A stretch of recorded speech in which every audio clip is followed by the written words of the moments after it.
Japanese youth protest the exportation of lethal weapons to collective West. Japan, an island nation long considered by geopolitical analysts as nothing more than a vassal state to the Americans, is now facing a growing number of anti-American war protests by its youth. Japan, which has engaged in pacifism since their defeat at the end of the Second World War, is now being challenged by its youth who are against the Japanese government changing its 80-year-old supreme law, specifically Article 9, of its constitution in order for the Japanese government to overturn 80 years of pacifism and start exporting lethal weapons on the world stage. Generation Z and Alpha fear that the actions of the Japanese government will place the entire county at risk of being sucked into America's future wars. The inspiration for the protest was started by the joint Israeli-American war of choice and aggression towards Iran. This comes on the heels of Japan deploying 400 Japanese troops and participating in its first ever island chain military drills with the Philippines, France, New Zealand, Australia, and the Americans.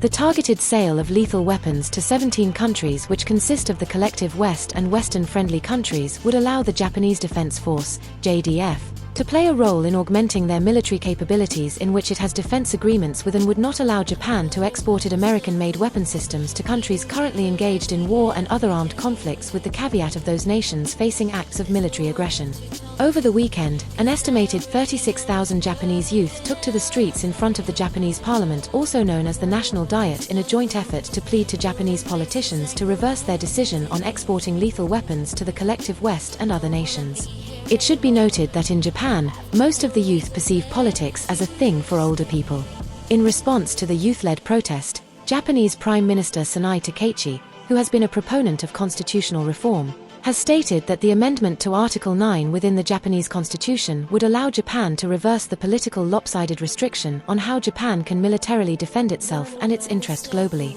For many other left-wing politicians in Japan, this is also a move that could potentially keep China and North Korea at bay while militarily cementing Japan as being on par with the likes of America and the UK as a normal country and not simply a vassal state. Backing this perspective is the fact that Prime Minister Sanai Takaichi stated to press that the time has come for constitutional reform and that an independent constitutional amendment at the hands of the Japanese people is our party's long-cherished goal, followed by Japan should turn a new page when it comes to the island nation's security affairs. The demographics of the protesters consisted of mostly women, 60%, people in their 30s, with 20% of the protesters being in their 20s. The Japanese government is taking the position that the exporting of weapon systems to the collective West and other nations would reverse the downward trajectory of its economic system and increase the number of jobs across the island nation.